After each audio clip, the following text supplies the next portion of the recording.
আমি শুরু করি মাওলানা রুমি এর একটা গল্প দিই। সে রুমি এবং বিশেষ করে ইয়াংদের খুবই প্রিয় হবেন রুমি নিশ্চয়ই। রুমি তিনি যাচ্ছিলেন, জালালউদ্দিন রুমি আপনার নাম জানেন। তিনি যাচ্ছিলেন একটি জঙ্গল দিয়ে। সেখানে দেখলেন একটা মোটা সোটা তিতির পাখি। তিনি পাখিটাকে ধরলেন। এরপর সিদ্ধান্ত নিলেন, মানে সিদ্ধান্ত নিচ্ছিলেন তিতির পাখিটাকে কি ঝলসে আগুনে ঝলসে খাবেন নাকি এটাকে রান্না করে খাবেন। তিনি চিন্তা করছিলেন। তিতির পাখি কোনোভাবে বুঝতে পারলো যে তিনি তাকে জবাই করে খাবেন, কিছু একটা প্ল্যান করছে। তিতির পাখি তাকে লক্ষ্য করে বলে উঠলেন যে মাওলানা, আপনি তো চিন্তা করছেন আমাকে জবাই করে খাবেন, কিভাবে খাবেন সেটা নিশ্চয়ই প্ল্যান করছেন। আপনার জীবনে কি বস্তু আপনি কম খেয়েছেন? আমাকেই খেতে হবে এই প্ল্যান কেন করছেন?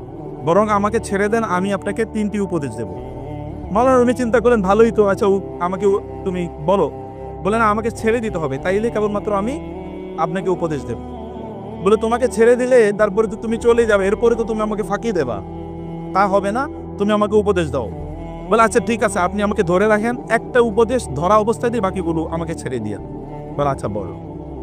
বলে প্রথম উপদেশ হলো, তোমার বন্ধু বান্ধব, আত্মীয় স্বজন, পাড়া প্রতিবেশী, পরিচিতরা তোমার কোনো ভালো কাজ দেখলে, আপনার কোনো ভালো কাজ দেখলে তারা হতে পারে আপনাকে বিভিন্নভাবে ক্রিটিসাইজ করবে, আপনাকে বিভিন্নভাবে জ্বালাতন করবে, কথা দিয়ে অথবা আচরণ দিয়ে।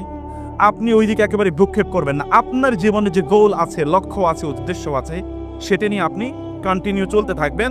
তাইলে at the end of the journey আপনি সফলতা অর্জন করতে পারবেন। মানুষ আমি চিন্তা করেন, আরে পাখি তো বিউটিফুল অ্যাডভাইস দিচ্ছে, ভালোই তো, আর চমৎকার তো। বলে বাকি দুইটা কিন্তু দেবো না, কি করতে হবে? ছেড়ে দিতে হবে। ও আচ্ছা ঠিক আছে, যাও ছেড়ে দিলাম। এখন গাছের ডালে গিয়ে পাখিটি বসলো। বসার পর পাখি বলল যে, এবার তিনি বললেন তাহলে দ্বিতীয় উপদেশ দাও। বলে দ্বিতীয় উপদেশ হচ্ছে আপনার জন্য অতীত নিয়ে কোনোদিনই কি করবেন না, অতীত নিয়ে কোনোদিন আফসোস করবেন না। যা চলে গেছে সেটা নিয়ে আফসোস করবেন না, বরং প্রেজেন্ট নিয়ে বাঁচুন, ভবিষ্যৎ নিয়ে পরিকল্পনা করুন। যেমন ধরেন, এখন আপনাকে একটা ঘটনা বলি। এই যে আমার পেটে খুবই দামি 2 কেজি মূল্যবান পাথর ছিল, খুবই দামি। এইটা যদি আপনি আমাকে ধরে রাখতেন এবং জবাই করতেন, ওই পাথর আপনি পেলে আপনার 14 গোষ্ঠী বসে বসে খাইতে পারতো রাজার মতো করে। এই যে আপনি এটা বড় ভুল করেছেন। এটা শোনার পরই তো রুমির মাথা গরম। এবার রুমি তার পিছনে দৌড়াচ্ছে তারে ধরার জন্য, আর ওই পাখি এক ডাল থেকে আরেক ডালে যাচ্ছে। রুমি যখন ক্লান্ত, তখন তিতির পাখি বলল, দেখেছেন এই যে মাত্র আপনাকে যে উপদেশটা দিলাম এটি তো আপনি ভুলে গেলেন। আমি না বলেছি অতীত নিয়ে আপনি কোনো টেনশন করবেন না? আপনি তো অতীত নিয়ে পড়ে আছেন, আমাকে ছেড়ে দিয়েছেন, আপনি কি আর আমাকে ধরতে পারবেন? তা তো পারবেন না। তাহলে অতীত নিয়ে পড়ে আছেন, কারণ আপনাকে প্রেজেন্ট নিয়ে, ভবিষ্যৎ নিয়ে পড়ে থাকা দরকার ছিল। বলে তাইলে ঠিক আছে, তুমি এবার আমাকে 3 নম্বর উপদেশটা দাও, 3 নম্বর উপদেশটা দাও। তিনি বললেন 3 নম্বর, মানে পাখি বলল 3 নম্বর উপদেশটা হলো, যিনি আপনার উপদেশ শুনতে চান না তাকে উপদেশ দিও না। এখন বলেন আমি কি করব?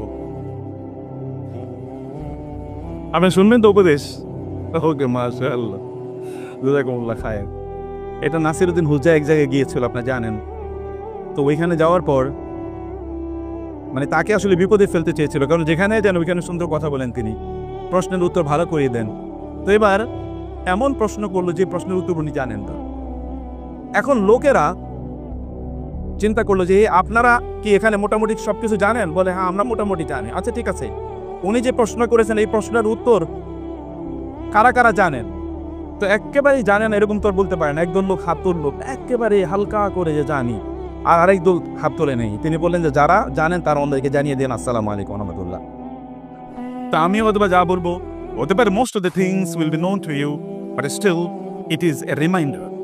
এটা একটা রিমাইন্ডার, কারণ আল্লাহ সুবহানাহু ওয়া তাআলা বলেছেন, ফাযাক্কির ফাইন্না যিকরা তানফাউল মুমিনিন। মুমিনদেরকে স্মরণ করিয়ে দিন, কারণ মুমিনদেরকে যদি স্মরণ করিয়ে দেওয়া হয় তাহলে মুমিনরা তাতে উপকৃত হয়।